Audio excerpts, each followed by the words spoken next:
అధ్యాయం మత్తయి సువార్త 24వ అధ్యాయము 40 వచనాలు చదివి మనము ధ్యానంలోనికి వెళ్దాం. ఆ కాలంలో ఇద్దరు పొలములో ఉందురు, ఒకడు తీసుకొని పోబడును, ఒకడు విడిచిపెట్టబడును.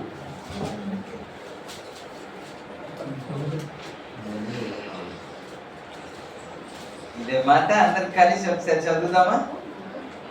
ఒకడు తీసుకొని పోబడును, ఒకడు విడిచిపెట్టబడును.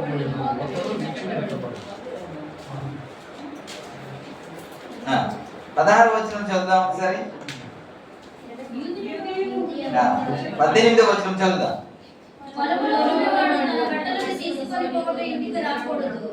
చాలు, ఈ రెండు మీకు చదివించా. పొలములో ఉండువాడు తన బట్టలను తీసుకొని రావడానికి ఇంటికి రాకూడదు అన్నమాట మనం ధ్యానం చేశాం. పొలం అంటే ఏమిటి అనేది మీకు గుర్తు చేశా. పొలంలో ఉంటేనే రాబోయే శ్రమల నుండి తప్పించబడగలము, భయంకరమైన దినాల నుంచి మనం తప్పించబడగలము అనే మాట మీకు గుర్తు చేశాను. మీకు ఇప్పుడు ఆ మెసేజ్ చెప్పినందుకు మీకు ధైర్యం వచ్చేసి ఉంటది. ఏంటి? పొలంలో ఉంటేనే ఏంటి సేపు, పొలంలో ఉంటేనే మనం ఎత్తబడగలము, పొలంలో ఉంటేనే మన పరలోక రాజ్యాన్ని చేరుకోగలము అని ఫిక్స్ అయిపోయారు కదా. ఫిక్స్ అయ్యారా లేదా? స్తోత్రం. దేవుని మాటలు చాలా ఆశ్చర్యంగా ఉంటుందని ఒక కోణాన్ని పట్టుకొని ఇదే కరెక్ట్ అని అనడానికి వీల్లేదు, ఇది ఈ విధంగా చేస్తే సరిపోతుంది అనడానికి వీల్లేదు. అందుకే నేను తరచుగా చెబుతున్న మాట ఏంటంటే పరలోక రాజ్యాన్ని చేరుకోవడం అంత ఈజీ కాదు. ఇప్పుడే అవునంటది, అప్పుడే కాదంటే. కాబట్టి ఒక కోణంలోనే మనం చూడకుండా రెండో కోణంలో కూడా చూడడానికి ప్రయత్నం చేద్దాము. ఇప్పుడు మనం 40వ వచనంలో ఏం చదువుకున్నాము? ఇద్దరు పొలంలో పని చేస్తూ ఉంటారంట, ఒకడు ఎక్కబడతాడు. అదేంటి? 18వ వచనంలో మీరు పొలంలో ఉంటేనే అని అన్నాడు కదా. మీరు పొలంలోనే ఉండాలి, మరలా ఇంటికి రాకూడదు, పరిచర్య వదిలేసి మరలా రాకూడదు అన్నాడు కదా. ఇప్పుడు పొలంలోనే ఉన్నాం కదా, పొలంలోనే సంఘంలోనే ఉన్నాం కదా. ప్రార్థన పరిచర్య అంటే అనేక పరిచర్య మీకు జ్ఞాపకం చేశాను. ఒకటి వాక్య పరిచర్య, ఒకటి సువార్త పరిచర్య, ఒకటి ప్రార్థన పరిచర్య, ఇంకా రకరకాల పరిచర్య కదా. ఇంకా చెప్పాలంటే అంజికి చదువు తక్కువే, వాక్యము చెప్పలేడు, సువార్త చెప్పలేడు, ప్రార్థన చేయలేడు, కానీ దానికి ఒక టాలెంట్ ఉంది, డ్రైవింగ్ చేయగలడు. ఎన్ని గంటలైనా సరే, ఎన్ని దినాలైనా సరే, నాకు ఫాస్ట్ గా నేను ఒక్కడే డ్రైవ్ చేసేస్తానండి అంటే ఆయన కూర్చొని అంటే నాకు కూడా ఏం బావా అంటే లేదు నేనే చేస్తానండి. ఆ టాలెంట్ ఉంది ఆయనకి. అవి లేకపోతే కొన్ని గంటలు జర్నీ చేసి మేము వెళ్ళాం. నాకు వాక్యం చెప్పడం వచ్చు, డ్రైవింగ్ కాదు. కాబట్టి పరిచర్యకు ఒక్కొక్కరు అవసరం, ప్రతి ఒక్కరు అవసరం. కాబట్టి ఈ పరిచర్యలో ఉంటేనే ఈ సేవలో ఉంటేనే, పొలంలో ఉంటేనే మనము రక్షించబడగలమని చెప్పుకున్నాం కదా. ఇప్పుడు మరొక మాట ప్రభువారు చెప్తున్న మాటే, నేను నా సొంత మాటలేమి కాదు. ఇప్పుడు పొలంలో ఇద్దరు పని చేస్తూ ఉంటారంట, అంటే సేవలోనే ఇద్దరు ఉంటారంట. పొలం అంటే సేవ అనుకున్నావు కదండి, పొలం అంటే సంఘం అనుకున్నావు కదండి, పొలం అంటే పరిచర్య అనుకున్నావు కదండి. ఈ పరిచర్యలో ఇద్దరు ఉంటారంట, ఇద్దరు ఎత్తబడతారు అంటే బాగుండు కదా. ఇప్పుడు ఇద్దరు ఎత్తబడరంట, అదేంటిది? అప్పుడేమో పొలంలో ఉంటేనే సేఫ్ అన్నారు, ఇప్పుడేమో పొలంలో ఇద్దరు ఉన్నా సరే ఇద్దరు వెళ్ళయ్యా అందులో. ఎంత జాగ్రత్తగా ఉండాలి సార్. పరిచర్య అంటే ఎంత జాగ్రత్తగా ఉండాలి. పరిచర్యలో ఉన్నాం కాబట్టి సరిపోతుంది, ప్రార్థనలో ఉన్నాం కాబట్టి సరిపోతుంది, పాటల పరిచర్యలో, ఆరాధన పరిచర్యలో ఉన్నాం కాబట్టి సరిపోతుంది అని అంత ధీమా మనకు పనిచేయదు కదా. ఆ పొలంలో ఉన్న వారు కూడా విడిచిపెట్టబడే అవకాశము ఉంది అని బైబిల్ చెబుతుంది. అందుకే మీ 24వ అధ్యాయం అంతా మీరు చదివితే అన్ని రంగంలో దేవుడు మాట్లాడుకుంటూ వస్తున్నాడు. ఒకటే మాట్లాడి వదిలేయలేదు, అన్ని రంగంలో మాట్లాడుతున్నాడు, అన్ని విధాలుగా మాట్లాడుతున్నాడు. మనకు అర్థమయ్యే రీతిగా దేవుడు మాట్లాడుతూనే వస్తున్నాడు. Praise the Lord. కాబట్టి పరిచర్యలో ఉన్న వారులారా, ఏ పరిచర్యలో మీరు ఉన్నారు నాకైతే తెలియదు, కానీ మీరైతే ఖచ్చితంగా ఏదో ఒక పరిచర్యలో ఉన్నారు. ఆ పరిచర్యలో ఉన్నాము కాబట్టి మేము ఎత్తబడతాం అనడానికి వీల్లేదు. ఆ పరిచర్యలో ఉన్నప్పటికీ కూడా విడిచిపెట్టబడే అవకాశము ఉంది, ఆ ఛాన్స్ ఉంది. కాబట్టి మనం జాగ్రత్తగా ఉండాలి. Praise the Lord. అదేంటి సేవలో ఉంటే కూడా విడిచిపెట్టబడతారా? ఈ డౌట్ ఉంటుంది కదా. సేవలో ఉంటే కూడా విడిచిపెట్టబడతారా? అదేంటి? సేవ చేయడమే గొప్ప భాగ్యం. అన్ని వదిలేసి పక్కన పెట్టేసి సమయాన్ని కేటాయించి ప్రభు కొరకు ఇంతగా మనం పరిచర్య చేస్తా ఉంటే, పరిచర్య చేసేవారు కూడా విడిచిపెట్టబడితే అసలు బొత్తిగా పరిచర్య లేని వారి సంగతి ఏంటి చెప్పండి సార్. సీరియస్ అయిపోతుంది. బొత్తిగా అసలు పరిచర్యగా రాదు. ప్రార్థన పరిచర్య లేదు, ఆరాధన పరిచర్య లేదు, పాటలు పరిచర్య లేదు, స్వత పరిచర్య ఏమీ లేదు. నిన్న దినాన అప్లోడ్ చేశాడు ఎవరు, విజయరాజ్. ఎక్కడికి వెళ్ళినా ఏంటి అంటే అందరూ ఎత్తబడరంట, అందరూ ఎత్తబడరంట. అందులో ఆ కొందరిలో అందరూ బాగుండాలి, అందరిలో సినిమా డైలాగ్ లో వద్దు, అలా కాకుండా ఏముండాలి, అందరూ ఎత్తబడాలి, అందులో కూడా నేను ఉండాలి. ఆ ఉండాలని తపన ఉంటే ఎంత జాగ్రత్తగా మనం పరిచర్య చేస్తాము ఒకసారి ఆలోచించాలి.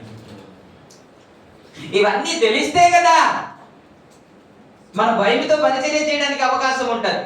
సరే, మీకు కన్ఫ్యూజ్ చేయకుండా ఇదేంటి సేవలో ఉన్నప్పటికీ కూడా విడిచిపెట్టబడతారా అని మాటకు చిన్న మాట కొంతమందిని మీ ముందు పెట్టి మీకు విడిచిపెట్టాలని ఆశపడుతున్నాను. మీరు యోహాను సువార్త 12వ అధ్యాయానికి రండి ఒకసారి.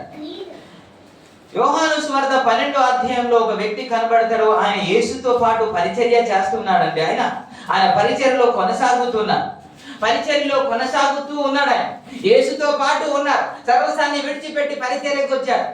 ఎవరు తెలుసా?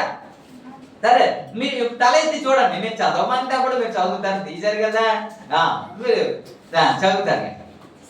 అతడు ఎలాగంటే ఎవరైనా డబ్బులు వేస్ట్ చేశారనుకోండి, ఎవరైనా తాగేశారనుకోండి, ఎవరైనా సరే ఇంకొకటి ఖర్చు పెట్టేశారని అలాంటివి చూసి ఏమంటాడంటే, ఏంటండి ఇలా వేస్ట్ చేసేస్తున్నారు, ఈ డబ్బులు తీసుకొని పేదలకు ఇస్తే బాగుంది కదండి అని మాట్లాడుతుంటే అతన్ని చూసి అబ్బో పేదవాడంటే ఎంత ఇదండి అన్నట్టు అనుకుంటున్నారు అతన్ని చూసి.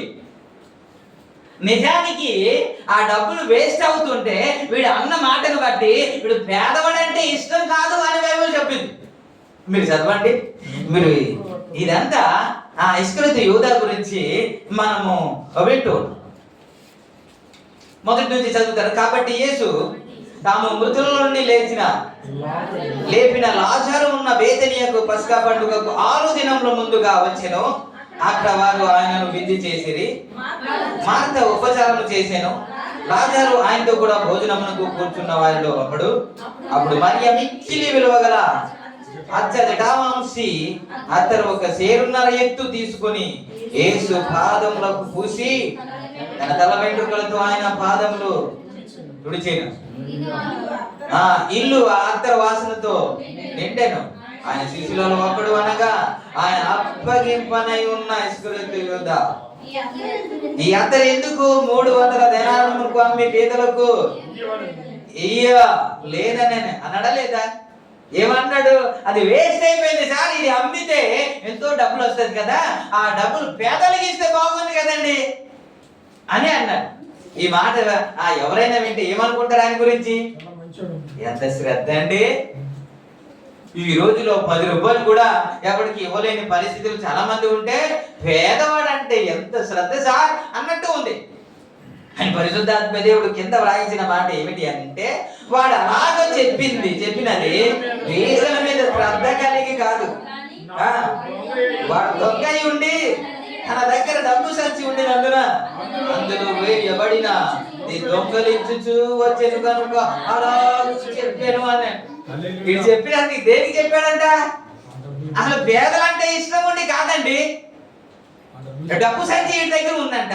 ఆ డబ్బు సంచిలో వేయబడినదంతా ఏం చేస్తున్నాడు? దొంగలిస్తూ వస్తున్నాడంట. ఆ దొంగలిస్తున్నాడు కాబట్టి ఆ భావనతో ఉన్నాడు కాబట్టి ఆ మాట పలుకుతున్నాడు, కానీ నిజానికి అలా పలకలేదంట. ఇప్పుడు ఈయన పరిచర్యలో ఉన్నాడా లేదా? సేవలో ఉన్నాడా లేదా? పరిచర్య చేస్తున్నాడా లేదా? యేసుతో పాటు ఉన్నాడా లేదా? తీర్మానం చేసుకున్నాడా లేదా? సువార్త ప్రకటిస్తున్నాడా లేదా? ప్రార్థన చేస్తున్నాడా లేదా? అద్భుతాలు చూస్తున్నాడా లేదా? తన చేతుల ద్వారా అద్భుతాలు జరుగుతుందా లేదా? ఇవన్నీ జరిగినప్పటికీ కూడా ఇతడు ఎత్తబడ్డాడా లేకపోతే చచ్చాడా? అంటే పొలంలో ఇద్దరు ఉంటారంట. ఎవరు పొలంలోనే ఉంటారు, సేవలోనే ఉంటారు, పరిచర్యలోనే ఉంటారు, కానీ ఒకరే ఎత్తబడతారు. చెప్పండి, సేవకొచ్చిన ప్రతి ఒక్కరు దీని మీద మైండ్ తీసేయాలి. దేని మీద అండి?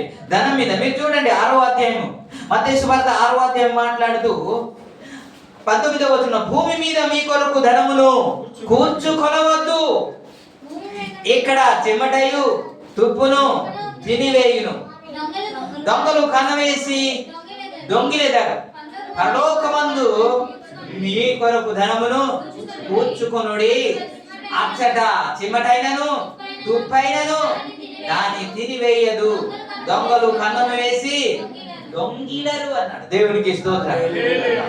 అలాగని చెప్పి డబ్బులు సంపాదించడం తప్ప అండి? అలాగే ఇప్పుడు అనుకోవద్దు. అంటే ఇప్పుడు మన పని పాటికి వెళ్ళకుండా, వ్యాపారానికి వెళ్ళకుండా, ఉద్యోగానికి వెళ్ళకుండా ఇంట్లో కూర్చుంటే వచ్చేది ఎక్కడ? కాదు కదా. కాబట్టి యేసు ప్రభువు మాట్లాడింది ఉద్యోగానికి వెళ్ళొద్దు, పనికి వెళ్ళొద్దు, వ్యాపారానికి వెళ్ళొద్దు, సమకూర్చోవద్దు అని కాదు ఆ భావన. కానీ దాని మీద నీ మైండ్ ఉండకూడదు, దాని మీదే నీ మైండ్ ఉండకూడదు. బైబిల్లో వ్రాయబడిన మాట, ధనం ఎక్కడ ఉండను? వాళ్ళ మనసు అక్కడే ఉంటది. కాబట్టి దాని మీద నీ ఫోకస్ ఉండదు. నువ్వు పరిచర్యకు వచ్చేసావు కదా, పరిచర్యలో ఉన్నావు కదా, పరిచర్యలో ఉన్న వారికి ధనం మీద ఎందుకు? మరి టీవీలో మనం వార్త వింటూ ఉన్నాం, పెద్ద పెద్ద దైవ సేవకులు కాబట్టి వారికి మనం ఏం అనలేం. ప్రతిదానికి ఒక రిఫరెన్స్ ఉంటుంది, వారు ఇట్టే చూపించేస్తారు. కాబట్టి వారిని మనము పాయింట్అవుట్ చేయడానికి మనం నిలబడలేదు. కానీ ఒక మాట మీకు జ్ఞాపకం చేస్తుంటారు. ఆ వాక్యం చెబుతుండగా మధ్యలో బ్రేక్ చేసి, మీరు ఎవరైనా సరే కానుకలు పంపవలసిన చిరునామా అని మధ్యలో బ్యాంక్ అకౌంట్ అవన్నీ స్క్రోల్ చేస్తుంటారు కదండి. తర్వాత మళ్ళీ వాక్యం వస్తుంది. దీని గురించి ఏసన్న గారు చనిపోక ముందు గురుజడలో ఒక మీటింగ్ అయితే అక్కడ ఆయన మాట్లాడుతూ ఏమన్నారంటే, నువ్వు ఎవరు సేవ చేస్తున్నావు?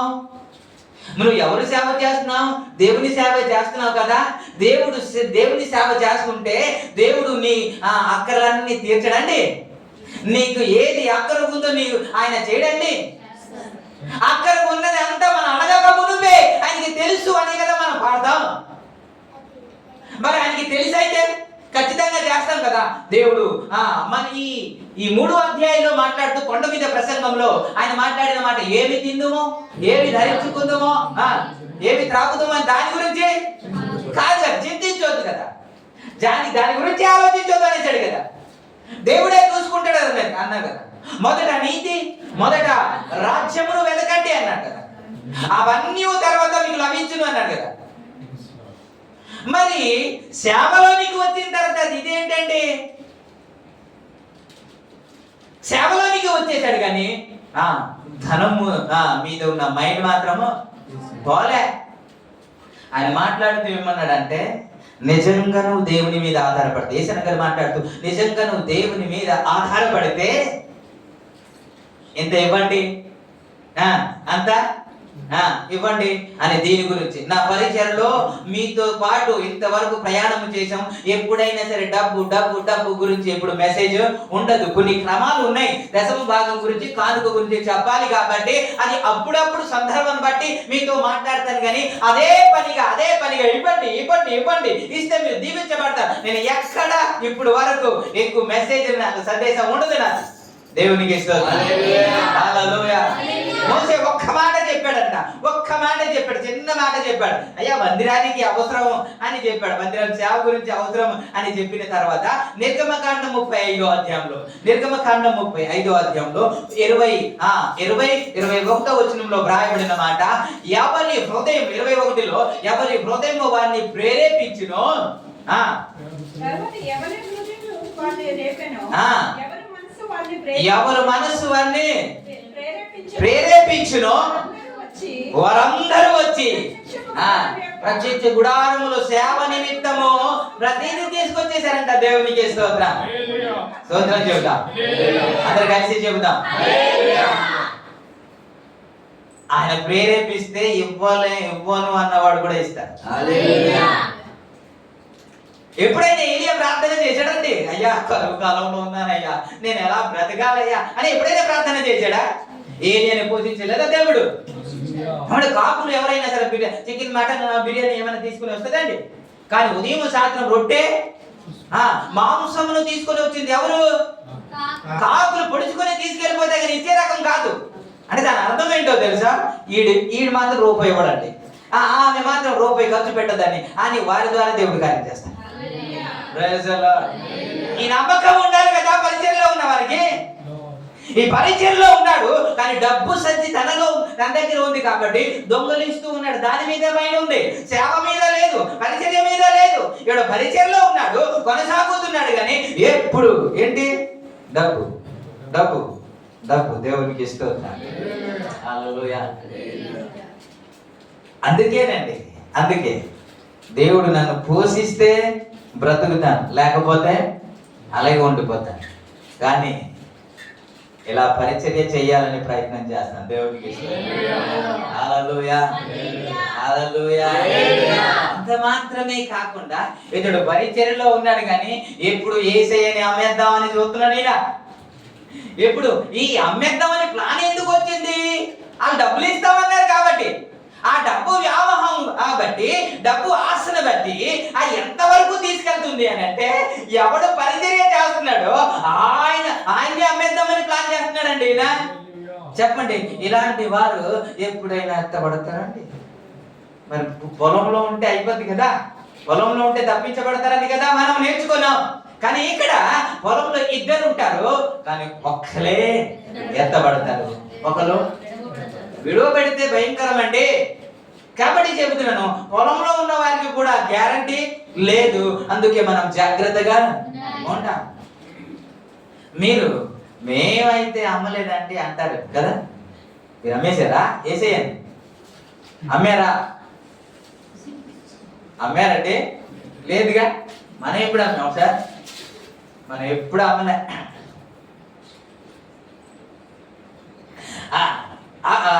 ఆకుమతి దానియేలు గారు ఆయన పాట అప్పుడు చాలా మంచి మంచి పాటలు రాసేవాడు. ఇప్పుడు కొద్ది తగ్గింది కానీ ఇప్పుడు వాడు పడుతున్నారు, మధ్యలో బ్రేక్ అయింది.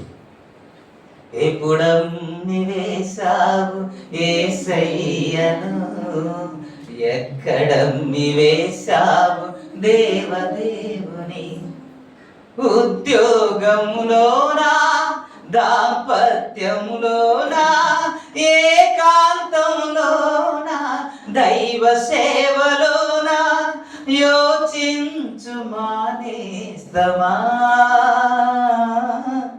గమనించుమా సేవక. చదువుతున్నావు కదా, అక్కడ క్రిస్టియన్ అని రాస్తే మనకి రాదు కదా. ఏమని రాయాలి? హిందూ అని రాస్తేనే నీకు రావాల్సింది వస్తుంది. ఇక్కడ ఒక పేరు ఉంటది, ఇక్కడ జోసెఫ్ మీ కాదండి, లేకపోతే డేవిడ్, ఇంకొకటి డానియల్ అని ఆ పేరు ఉంటది. అక్కడికి వెళ్ళిన తర్వాత ఇంకో పేరు ఉంటది. దేవునికి స్తోత్రం. మనం వెళ్ళి అడుగుతాం, అండి జోసెఫ్ ఎవరు ఉన్నారంటే, ఇక్కడ జోసెఫ్ ఎవరు లేరండి అంటారు. ఆ పేరు చెప్పాలి. దేవునికి స్తోత్రం. ఏ పేరు? ఈ సర్టిఫికెట్ బాప్తిస్మం ఎంతమంది అయితే తీసుకున్నారో వారి పేరు, ఫోన్ నెంబర్ ఇవ్వండి, నీకు కూడా సర్టిఫికెట్ తేవడానికి ట్రై చేస్తాను. ఎంతమంది అయితే తీసుకున్నారో రాసి గారితో మాట్లాడి. అయితే ఈ బాప్తిస్మం తీసుకునే సర్టిఫికెట్లో ఏమో ఒక పేరు ఉంటుంది, ఆ సర్టిఫికెట్లో ఏమో ఉందా లేదా? ఎందుకని? ఎందుకు క్రిస్టియన్ పేరు? ఇప్పుడు ఏంటి, కోర్టు కూడా చెప్పేసిందని ఇప్పుడు కూడా వాళ్ళు ఆ చట్టం తీసుకొస్తున్నారు. ఏమిటి అంటే, మతం మారితే వారికి రావాల్సిన రిజర్వేషన్ అన్నీ కట్. కాబట్టి కట్ అయిపోద్ది. ఇంత చదువుతున్న చదువు ఏమైపోద్ది? వేస్ట్ అయిపోద్ది. ఉద్యోగము రాదు. కాబట్టి ఏం చేయాలి? ఆ పేరు అక్కడే ఉండాలి, ఈ పేరు ఇక్కడే ఉండాలి. నేను చదువుతున్న దినాలు నేను సంజీవ్ మాత్రమే. సంజీవ్ మీరు వచ్చారు కదా, సంజీవ్ మాత్రం ఇద్దరు క్రిస్టియన్స్ అని ఇప్పటికి సర్టిఫికెట్ క్రిస్టియన్స్ అని ఉంటుంది. నాకేం వచ్చేది కాదు. సో బహుశా అందుకే నేను కృప చూపించాడు. స్తోత్రం. హల్లెలూయా. ఇప్పటికి మనము కొన్ని దగ్గరికి వెళ్తే అక్కడ మాకు కులం లేదండి అని చెప్తే బాగోదు. కాబట్టి అక్కడ చెప్పాలి. కొన్ని రాసేటప్పుడు అక్కడ అడుగుతారు, అక్కడ ఖచ్చితంగా చెప్పాలి. ఇక్కడ మనకు అవసరం లేదు కదా. కానీ ఏదో సంపాదించడానికి అది వాడకూడదు. ఏంటి? కులంలో ఉంటే కూలిపోతారు. కాబట్టి దేనికోసం అమ్మేశావు క్రైస్తవాన్ని? నీ భక్తిని దేనికోసం? ఇక్కడ ఒకలాగా అక్కడ ఒకలాగా ఉండకూడదు కదా. ఈ వ్యక్తి పరిచర్యలో ఉన్నాడు, కానీ ప్రభువునే అమ్మేద్దామని చేస్తున్నాడు. చివరికి ఏమైంది తెలుసా? ఈయన డబ్బులు తీసుకున్నాడు, ప్రభుని అప్పగించేశాడు. ఇప్పుడు డబ్బులు ఏమైనా అనుభవించాడంటే ఆ డబ్బులు తీసుకెళ్లి ప్రధాన యాజకుల ముందు విసిరేసి, నాకు ఈ డబ్బులు అక్కర్లేదు అని విసిరేసి వెళ్ళిపోయి ఒక చెట్టుకు ఉరిపోసుకొని చచ్చిపోదామంటే అది తాడు తెగిపోయి సూదంటు బండ మీద పడిపోయి పేగులు పొట్ట పగిలి పేగులన్నీ బయటికి వచ్చి చచ్చిపోయాడండి. ఎవరు? అపొస్తలుల కార్యం 1వ అధ్యాయంలో వారు ప్రార్థన చేస్తున్నారు. ఏమని అని అంటే 1వ అధ్యాయంలో 24, 25 వచనంలో వారు ప్రార్థన చేసిన ప్రార్థన ప్రాక్టీస్ చేయొద్దు, తక్కువని చదవండి. అందరి హృదయంలో ఎరిగిన దేవా, తన చోటికి పోవుటకు తప్పిపోయిన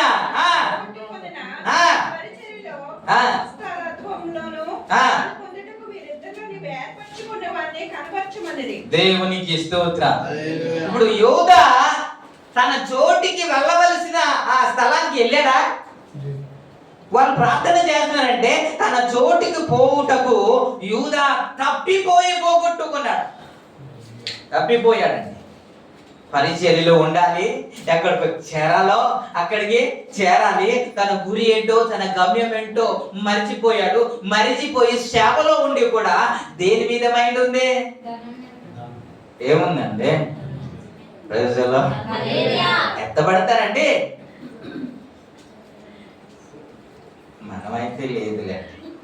మన ఉద్యోగం పక్కన పెట్టి చర్చికి వచ్చేస్తాం, మన వ్యాపారం పక్కన పెట్టి చర్చికి వచ్చేస్తాం, అంతే కదా? లేదా? ప్రతిదానికి ఇదే మాట్లాడుతున్నాడు. రెండో రాజుల గ్రంథంలో మీరు చూద్దాం. రెండో రాజుల గ్రంథం 5వ అధ్యాయంలో ఒక వ్యక్తి గురించి మనం చూస్తాం. ఏలియా తర్వాత ఎలీషా అద్భుతమైన పరిచర్య జరిగింది. ఏలియా తర్వాత ఎవరుంది? ఎలీషా. ఎలీషా తర్వాత ఎవరు? ఎలీషా తర్వాత గెహజీ అండి. ఎలీషా తర్వాత గెహజీ. బైబిల్లో మనం కొన్ని చదువుకుంటే ఏంటంటే ఏలియా 7 అద్భుతాలు చేస్తే ఎలీషా ఏమో 14 అద్భుతాలు చేశాడని. ఇప్పుడు 14 అద్భుతం కానీ ఎలీషా చేస్తే గెహజీ ఎంత చేయాలి? 28 అద్భుతాలు చేయాలి. అంత ఘనంగా పరిచర్య చేయాలి. ఆ పరిచర్యను కొనసాగించాలంటే గెహజీ ఉండాలి. ప్రవక్త శిష్యులలో ఒకడు గెహజీ. కానీ పరిచర్యలో ఉంటూ ఒక వ్యక్తి వచ్చాడంట కదా. ఆయన మునిగాడు, లేచాడు, అద్భుతాలు జరిగిన తర్వాత ఆయన దేవుని మీద ఒక ప్రేమ పుట్టుకొచ్చింది. ఆ దేవునికి కృతజ్ఞత కలిగి ఏదో ఒకటి ఇవ్వాలి అనుకొని ఎలీషా దగ్గరికి వచ్చాడు. అయ్యా ఇది పుచ్చుకో అని అంటే రూపాయి తీసుకొని అన్నాడు. ఎవడు? పరిచర్య అంటే అలా ఉండాలి దేవుని. ఏముండాలి? నేను రూపాయి తీసుకోనండి అని డబ్బులు ఇచ్చి నాకు అదే అనిపిస్తుంది. అది మీరేమన్నా అంటే దీనికి ఒక వెల కడుతున్నారా అనిపిస్తూ ఉంటది. ఉచితంగా ఇచ్చాడు ఆయన, ఉచితంగానే పరిచర్య చేద్దాం.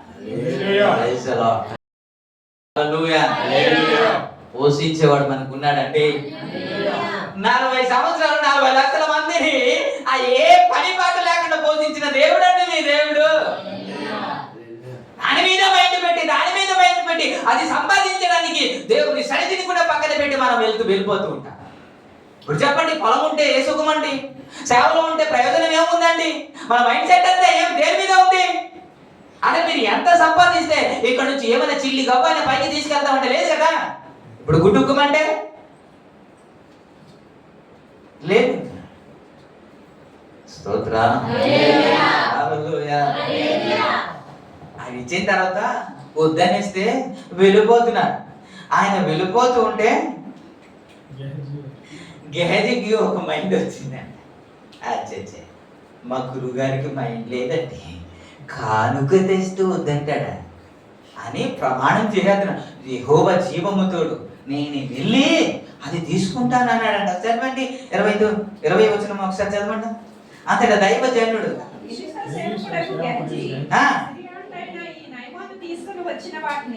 అంగీకరించుటకు నా యజమానికి మనస్సు లేకపోయాను, కానీ యెహోవా జీవముతోడు నేను పరిగెత్తుకుని పోయి అతని కలుసుకొని అతని యొద్ద ఏదైనాను.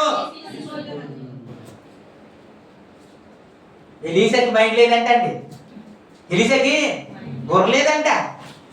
తెలుగుకోడు మా గురువుడు అంటున్నాడు. ఆయన ప్లాన్ చేశాడు, పరిగెత్తుకుని వెళ్ళాడు. ఒకడు చెప్తున్నారు, ఇప్పుడే 2 శిష్యులు వచ్చారండి, ఇప్పుడే 2 శిష్యులు వచ్చారు, వాళ్ళ కొరకు వస్త్రాన్ని కొన్ని కానుకలు ఇవ్వడానికి ఇమ్మన్నాడండి. ఇవ్వు అని అంటే నీకు ఇష్టమైతే రెట్టింపు ఇస్తాను అని చెప్పి 2 పని వారి మీద తీసుకొచ్చిన కానుకలన్నీ పెడితే అవి మోసుకుంటూ వెళ్ళారంట. మెట్ల మీదకి రాగానే అది లాక్కొని ఇంట్లో పెట్టేసుకున్నాడంట. పెట్టేసుకొని దైవ సేవకుడి దగ్గరికి వెళ్ళి ఇలా నిలబడ్డాడు. గహాజీ ఎక్కడికి వెళ్ళావు అంటే అబ్బాయి లేదు సార్, ఎక్కడికి వెళ్ళలేదు సార్ అంటూ. సేవకులు అడిగితే సింపుల్ గా అబద్ధం చెబుతుంటారు. ఎందుకమ్మా ప్రేయర్కి రాలేదంటే ఏముండదు, ఫలానా దగ్గరికి వెళ్ళానండి అంట, పని ఉండేదండి అంట. కొంతమంది చెప్తున్నారు యథార్థంగా, మీరు కాదులే బయట. ప్రైజ్ ది లార్డ్, హల్లెలూయా. ఇప్పుడు చదువుతాం 26వ వచనంలో ఎలీసా మాట్లాడుతూ, అంతటా ఎలీసా వానితో ఆ మనుషుడు తన రథము దిగి నిన్ను ఎదుర్కొనుటకు దిగి వచ్చినప్పుడు నా మనసు నీతో కూడా రాలేదా? ద్రవ్యమును వస్త్రమును ఒలివ చెట్లను తోటలను ద్రాక్ష తోటలను గొర్రెలను ఎడ్లను దాసదాసులను సంపాదించుటకు ఇది అది సమయం కాదా? ఇది సమయం కాదా? సేవలో ఉన్న వారికి ఈ మైండ్ సెట్ ఉండకూడదని దేవుడు మాట్లాడుతున్న మాట అంతే. యేసు ప్రభువారు మాట్లాడుతూ మీరు వెళ్ళేటప్పుడు సంచి గాని జాలి గాని ఏమి తీసుకోవద్దు అన్నారు కదా. పనివారికి జీతమునకు పాత్రుడు దేవుడు ఏ విధంగా చేస్తాడు, మీరు దాని మీద ఎందుకు బేస్ అవుతారు అని దేవుడు మాట్లాడాడు. స్తోత్రం, హల్లెలూయా. నీకు ఇవ్వాలని ప్రేరేపిస్తే ఎవడైనా తీసుకొని ఇచ్చేస్తాడు. పేరు ఊరు అక్కర్లేదు, పేరు ఊరు అక్కర్లేదు. దేవుడు ప్రేరేపిస్తే ఎత్తుక్కుంటూ వచ్చి దేవుడు నీకు ఇప్పిస్తాడు. ఆ నమ్మకం ఉండాలి కదా. ఆ విశ్వాసము లేకపోతే పరిచర్య ఎందుకండి? ఆ నమ్మకం లేకపోతే పరిచర్య ఎందుకండి? అందరి దగ్గరికి వెళ్ళి ఇవ్వండి అడగడమే పరిచర్యనా? మన దేవుడు అంత చీప్ అండి? అందుకే దేవుడు మాట్లాడుతున్న ప్రతి మాట ఏంటి అని అంటే, మన మైండ్ సెట్ ఎక్కడ ఉండకూడదు? అన్నం మీద ఉండకూడదు. దేని మీద ఉండాలి? ఆయన చెప్తున్నా, ఇది సమయం ద్రాక్ష చెట్ల తోటలను ఒలీవ చెట్ల తోటలను సంపాదించడానికి, గొర్రెలను గాడిదలను ఇవన్నీ సంపాదించడానికి ఇదా సమయం. ఈ సమయం ఏంటో తెలుసా? నువ్వు వెళ్ళి నయమనతో మాట్లాడాలి. ఏంటంటే పశ్చాత్తాపము పుట్టించే ఆ సమయం ఇది. దేవుని గురించి చెప్పి భయమును పుట్టించే సమయం ఇది. దేవుని రాకడకు సిద్ధపరిచే సమయం ఇది. దేవుని భయమును పుట్టించి వారికి నేర్పించే సమయం కదా. ఇప్పుడు నువ్వు ఏం చేస్తున్నావు? పరిచయంలో ఉండు. ఏ విధంగా? చాలా మంది పరిచర్య అంటేనే సంపాదించడానికి వచ్చామనుకోడు. కాదు కాదు, పరిచర్య అంటేనే ఇవ్వడానికి వచ్చాం. యేసు ప్రభు వారు ఒక సందర్భంలో మాట్లాడుతూ ఏమన్నారంటే పుచ్చుకొనుట కంటే ఏంటి దాన్ని ఇచ్చుట. అంతేనా? అంటే మీరు ఇవ్వాలి, మేము తీసుకోవాలా? ఆ మాట మీకా? ఇదే కదా ఆ మాట విశ్వాసులకి. ఏంటి? ఇచ్చుకొనుట కంటే పుచ్చుకొనుట కంటే ఇచ్చుకుంటా. మనకేంటి సేవకులకి? మేము పుచ్చుకోవడమే. కాదు కాదు, ఇవి అందరికీ కదా. యేసు ప్రభు వారు మాట్లాడుతూ విశ్వాసులు కాదు సేవకులు కూడా ఏం చేయాలి? ఎప్పుడు ఇన్కమింగే కాదు, ఏముండాలి? అవుట్ గోయింగ్ కూడా ఉండాలి. దేవునికి స్తోత్రం. హల్లెలూయా. ఒక దైవ సేవకుడు మాట్లాడితే ఏమన్నాడంటే, నాకు అలా రావట్లేదు, నా కానుక కొద్దిగా ఎక్కువ చేయగానే గట్టిగా అనిపిస్తే అప్పుడు ప్రార్థనే మారిపోద్దంట. ప్రభువా వారిని దీవించున్నాయన, ఆశీర్వదించున్నాయన అని వాడు పాపంలో ఉన్నా సరే చెడ్డగా తిరుగుతున్నా సరే వచ్చింది కదా. మన పరిచర్య అలాగా కానుకని ఇచ్చినా ఇవ్వకపోయినా పరిచర్య ఒకలాగే ఉన్నది. ఎవరిని మెప్పించాలని నా ఉద్దేశం కాదు, ఎవరిని పొగడాలని నా ఉద్దేశం కాదు, ఎవరిని కించపరచాలని నా ఉద్దేశం కాదు. ఉన్నది ఉన్నట్టు మాట్లాడాలనే ఉద్దేశం. ఈ మాట మాట్లాడుతున్న కొంతమందికి ఇష్టంగా ఉండదు, కొంతమందికి నా మీద కోపం ఉండొచ్చు, కొంతమంది నా గురించే మాట్లాడుతున్నాడు అని మీకు అనిపించవచ్చు. కానీ బైబిల్లో ఉన్నదే చెబుతున్నాను. లేకపోతే మీరు పర్సనల్ గా నేను కలుస్తాను, నిలదీయొచ్చు. మీరు ఆ ఛాన్స్ కూడా మీకు ఇస్తున్నాను. నేను లేనిది కల్పించి కానీ మీతో మాట్లాడితే మీరు చక్కగా మాట్లాడవచ్చు. లేనిది చెప్పడానికి నేను ఎందుకు నిలబడాలండి? ఉన్నదే చెప్పండి. ఇద్దరిని పెట్టానండి, ఇద్దరిని. యూదా పరిచర్యలోనే ఉన్నాడు, ఇప్పుడు గెహజీ కూడా పరిచర్యలోనే ఉన్నాడు. కానీ గెహజీ పరిచర్య లేదు, యూదా పరిచర్య లేదండి. ఈ సేవలో ఉన్నారు కానీ ఎత్తబడే స్థాయిలో మాత్రం వీళ్ళు మాత్రం. అందుకే చెబుతున్నాను, పొలంలో ఇద్దరు పని చేస్తూ ఉంటారు, అందులో ఒక్కరే. ఎంతమంది? ఇప్పుడు చెప్పండి, ఎంత ఒళ్ళు దగ్గర పెట్టి మనం పరిచర్య చేయాలా అండి? కదండి. అమ్మో, పరిచర్య చేసే వాళ్ళు కూడా, పొలంలో ఉండేవారు కూడా, సేవలో ఉండేవారు కూడా ఇంకా వెళ్ళరు అనుకుంటే ఎంత జాగ్రత్తగా మనం పరిచర్య చేయాలి. పరిచర్యలో కూడా ఇంత లోటుబాటు ఉంటది. ఇంకో మాట మీకు జ్ఞాపకం చేస్తాను. మత్తయి సువార్తలో మీరు 7వ అధ్యాయంలో, మత్తయి సువార్త 7వ అధ్యాయంలో మీరు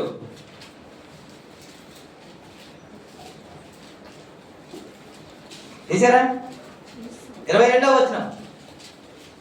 ఆ దినమున అనేకులు నన్ను చూసి, ప్రభువా ప్రభువా మీ నామమున ప్రవచింపలేదా, మీ నామమున దెయ్యములు వెళ్ళగొట్టలేదా, మీ నామమున అనేకమైన అద్భుతాలు చేయలేదా అని చెప్పుదురు. అప్పుడు నేను మిమ్మును ఎన్నడూను ఎరుగను, అక్రమము చేయవారులారా నా యొద్ద నుండి పారిపోండి అని వారితో చెప్పుదు. ఈ మెసేజ్ ఉంది కాబట్టి దీనికి వివరణలోకి వెళ్ళాలి. దీన్ని కూడా ముందుకుంది. ఇంత అద్భుతమైన పరిచర్య చేస్తున్నారా లేదా? వీళ్ళు మన దెయ్యములు వెళ్ళగొడుతున్నాం అండి, మనం ప్రవచించుతున్నామండి? కాదు కదా. అద్భుతాలు చేస్తున్నామా మనము? కాదు కదా. ఎన్ని చేసినప్పుడు కూడా మీరెవరో నాకు తెలియదు అనేసాడంటే మనం ఎంత జాగ్రత్త ఉండాలండి. నేను అదే చెప్తున్నాను. భయంకరమైన నరకం ఉంది కాబట్టి ఆ నరకం నుండి తప్పించబడడానికి అన్ని రంగంలో నేను మాట్లాడుతున్నాను. మీరు సేవలో ఉన్నామని మురిసిపోకండి, మేము పరిచర్లో ఉన్నామని మురిసిపోకండి. పరిచర్లో ఉన్నప్పటికీ కూడా విడిచిపెట్టబడే అవకాశం, ఛాన్స్ ఉంది కాబట్టి మనం ఇంకా జాగ్రత్తగా ప్రభు రాకడ కొరకు ఎదురు చూడాలని పిలువబడ్డాడు, ఏర్పరచబడ్డారు. మరి కొంతవరకు సేవలో కొనసాగారు. ఇద్దరు కొనసాగుతున్నారు కానీ వారు మైండ్ సెట్ దేని మీద ఉంది? పరిచర్య మీద కాదు, దేవుని మీద కాదు. వారు మైండ్ అంతా, వారి ఆలోచన అంతా, వారి మనసంతా దేని మీద ఉంది అని అంటే ధనం మీద ఉంది కానీ పరిచర్య మీద అయితే లేదు.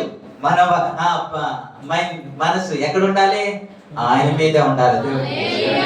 హల్లెలూయా, హల్లెలూయా.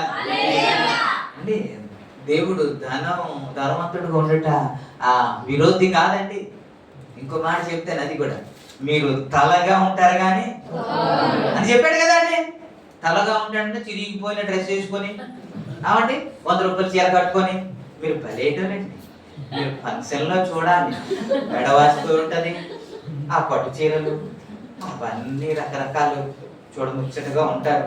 అదేంటో ఏ పరిచర్యకి వెళ్ళినా 100 రూపాయల చీరలు 200 చీరలు కట్టుకున్నది. అప్పుడు పాప మీకు ఏ చీర లేదు అన్నట్టు కనబడతారు.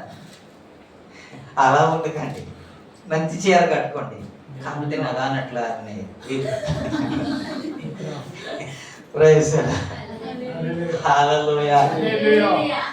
మనము ఆయన బిడ్డలం అండి. ఎవరి బిడ్డలం? ఆకాశమునకు భూమికి సృష్టికర్తైన దేవుని బిడ్డలం మనం. ఆయన ధనవంతుడండి. మనం ఎలా ఉండాలి? మనం కూడా రిచ్ గానే ఉండాలి. అలాగని అవి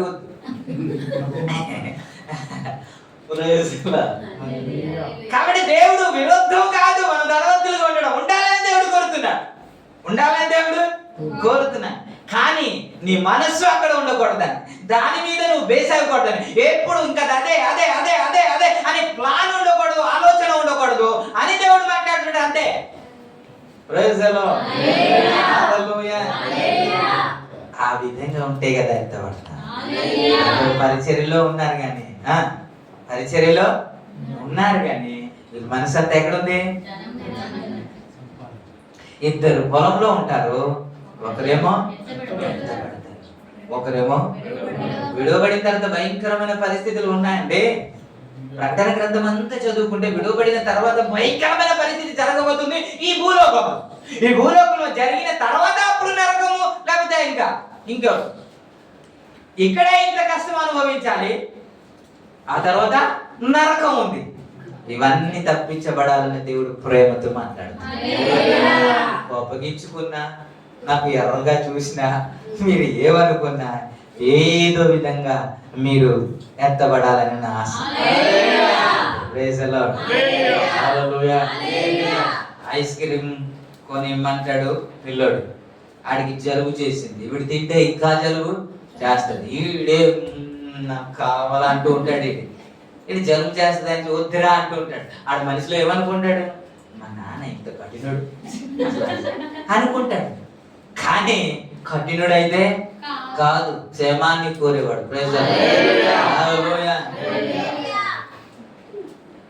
ప్రేమించే స్నేహితుడు అంట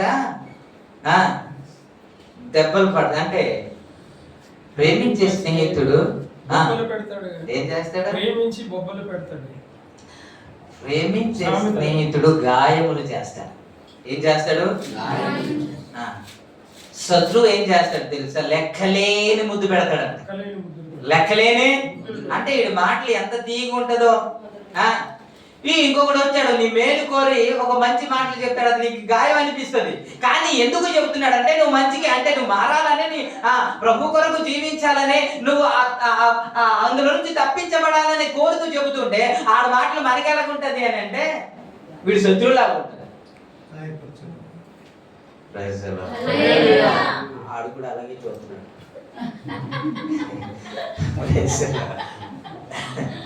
ప్రభునామానికి మహిమ కలుగును. హల్లెలూయా. ఇంకో మాట, చిన్న మాట మీకు జ్ఞాపకం చేయనా? మనం సంఖ్యాకాండం 16వ అధ్యాయం గడిచిన దినాల్లో చూసాం కదా. కోరాహు, దాతాను, అభిరాము వీళ్ళందరూ పరిచర్యలో ఉన్నవారా కాదా? ఏమండి? ఈ 16వ అధ్యాయం 9వ వచనం 2 లైన్ చదవండి. సంఖ్యాకాండం 16వ అధ్యాయం 9వ వచనం 2 లైన్ చదవండి ఒకసారి.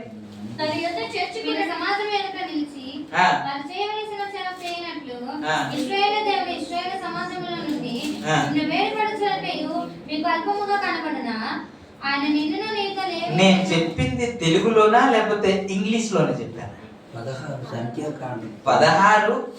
9 2 లైన్లు అన్నాడు, అంతే కదా? 2 లైన్ మొత్తం అంతా చదివేశాను. మన మందిర సేవ చేయటకు ఆ. యెహోవా మిమ్మల్ని తన యొద్దకు చేర్చుకొనుటయు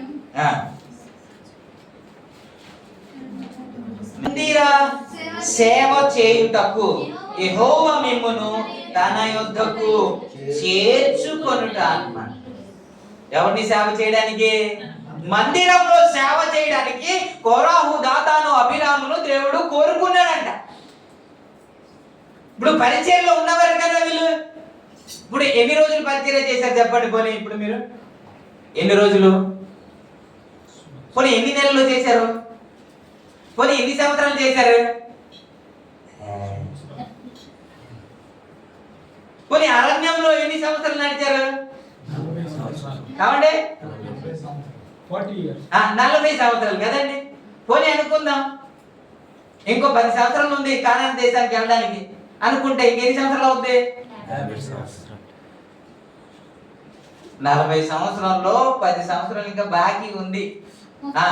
అంటే ఎన్ని? 30 అయింది కదా. కనీసం 30 సంవత్సరాలు అయితే పరిచయలో ఉంటారు కదా వీళ్ళు. పోనీ 30 లేకపోతే 20 సంవత్సరాలు ఉంటారు కదా. పోనీ 20 లేకపోతే 10 సంవత్సరాలు అయినా ఉంటారు కదా. 10 లేకపోతే 5 అయినా ఉంటారు కదా. ఈ ఇన్ని సంవత్సరాల పరిచర్య చేస్తున్న వారు ఎత్తబడ్డారా లేకపోతే విడువబడ్డారా? అంటే అదే చెప్తున్నాను. పరిచర్యలో ఉన్న జాగ్రత్త సుమా. వీరు చేసేది ఏంటో తెలుసా? ఏమీ లేదు. దైవ సేవకునికి విరోధంగా, మళ్ళీ మీరు తప్పుగా అనుకోవద్దు, నా గురించి కానే కాదు, అవన్నీ మీకు వివరించి చెప్పాలని చెప్తాను. నాకు నిజంగా మన సంఘ బిడ్డలందరూ మీరు ప్రేమిస్తున్న విధానం, గౌరవిస్తున్న విధానం బట్టి ప్రభుని స్తుతిస్తున్నాను. కానీ కొన్ని సంఘాలు ఎలా ఉంటాయి తెలుసా? సంఘ పెద్దలే దైవ సేవకుల్ని నడిపిస్తుంటారు. ఇంత వాక్యం చెప్పాలని వీళ్ళే చెప్తారు. అరగంట అంటే అరగంట. కాబట్టి వారికి ఏమైనా అన్నా దేవుడు లెక్క అడుగుతాడు సుమా. అందుకే భయంతో, ఒకవేళ కోపంతో అనేస్తారేమో అని వారి ముందు నుంచి వెళ్ళిపోతాను. ఓపిక ఉంటే సమాధానం చెప్తాను. కోపంగానే అనిపించింది అనుకోండి, మనకు కోపం వస్తే అన్ని ఇంగ్లీష్ వస్తుంది కదండి. ఆ ఇంగ్లీష్ వచ్చేటప్పుడు నేను బయటకు వెళ్ళిపోతాను. దేవునికి ఇష్టం మనకు రాదులేండి, ఎలాగైనా సరే ఇంగ్లీష్ రాదు, కానీ అచ్చ తెలియదు దేవునికి ఇష్టం. ప్రభునామానికి మహిమ కలుగును. హల్లెలూయా. దేవుడే కోపగిస్తే నా ఎదుట సాగిలో పడి ప్రజల కొరకు మొరపెడుతున్నారండి వీళ్ళు. దైవ సేవకులు అంటే తప్పు అంచనా వేయద్దు. ఎవడు తప్పు చేసినా వారి కొరకు ప్రభు సన్నిధి, ప్రభు పాదాలు పట్టుకుని ఏడ్చి వారి దైవ సేవకులు. వారిని తృణీకరిస్తే, వారికి మనము వ్యతిరేకిస్తే, మన సేవలో ఉన్నా సరే మనం ఎత్తబడగలమా? కాదు కదా. మనం ఎత్తబడాలంటే ఈ పరిచర్య క్రమాలన్నీ కొన్ని ఉన్నాయి. పరిచర్యలో ఉన్నా మనం ఎత్తబడలేము. పరిచర్యలో ఉన్నా ఎత్తబడాలంటే కొన్ని క్రమానుసారంగా మనం చేయాలి. ఇదే చెబుతున్నాను. మరి మాట ఏంటంటే, మనం దైవ సేవకునికి లోబడితే మీరు దేవుణ్ణి లోబడినాయి. దేవునికి లోబడుతున్నారంటే ఖచ్చితంగా ప్రభు మిమ్మల్ని దీవిస్తారు.